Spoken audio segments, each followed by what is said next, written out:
If I won't be allowed to train in peaceful conditions, perhaps I won't quit training, but I won't be in any hurry to do 39 or anything of the sort,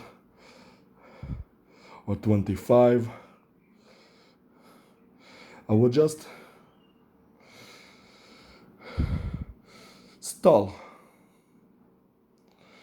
I will do it as slow as possible. I would not put that much effort in it.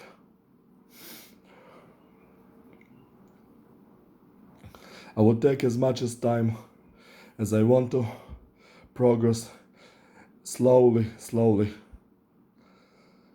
slower than I do today.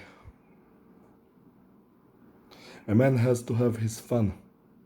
If you won't allow me to enjoy my time, then I will find other ways to enjoy it by taking as much as time as I want to.